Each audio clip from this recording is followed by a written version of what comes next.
রামগতি উপজেলা যে মেঘনা নদীতে অভয়শ্রম চলতেছে। এই মুহূর্তে জেলেদের অবস্থা রয়েছে এমনটি যে আপনাদেরকে আমি যেমনটি দেখাচ্ছি যে জেলেরা এখন মানবতার জীবন পার করছেন এবং কি অবসর জীবন পার করতেছে। তারা তাদের জাল তারা রেডি করতেছে, পুনরায় আবার কবে আদেশ আসে নদীতে মাছ ধরার জন্য, এখন তারা সেই আদেশের জন্য অপেক্ষা রয়েছে। তারা জাল রেডি করতেছে, আমি আপনাদেরকে যেমনটি দেখাচ্ছি।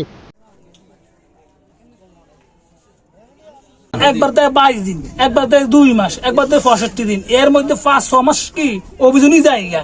তাহলে আমরা জেলের কি খাবো, কি পাবো? এর মধ্যে চাল দেয় 50 কেজি, 40 কেজি ভাই আনতে নিতে 100-200 ভাড়া জায়গা আর 200 ট্যাক্স লয়ে যায়। তাহলে তো এই বদলা দাম মিস এদিন। তাহলে জেলের কি জেলে চাল ভাইরা, এই জেলে চাল দরকার হলে হয়তো বার দিব, আর নলে চাল দেওয়ানি লাগবো না। এই চাল আমরা চাই না। আর অভিযান দিলে পুরো বছর অভিযান দেব, যেন আমরা না খাই মরতাম পারি। এই 4বার কি 4 মাস অভিযান থাকে, আমাদের জেলেদেরকে কি 40 কেজি চাল দেয়। এতে কি আমাদের যে জীবন যাপন চলে না। তাহলে সরকার আমাদেরকে কি আরো কিছু সুবিধা বাড়াই দিতে হবে। আর আমাদের জেলেদের পরিবারের ছেলে মেয়ে আছে, পড়ালেখা করাইতে হয়। তাহলে এটা দিতে কি আমাদের জীবন যাপন চলে না। এতে আমাদের জেলে পরিবার কি একবারেই ধ্বংস।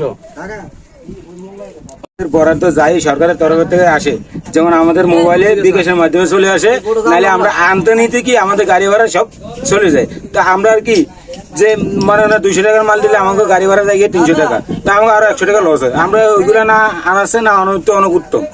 আমাদের ফলাতে আমাকে বহুত কষ্ট হয়ে যায়। সরকারের কাছে আমাদের একটা দাবি, যেমন আমাদেরকে যাই দেয় আমাদের বিকাশের মাধ্যমে আমাকে মোবাইলে যেমন আসে।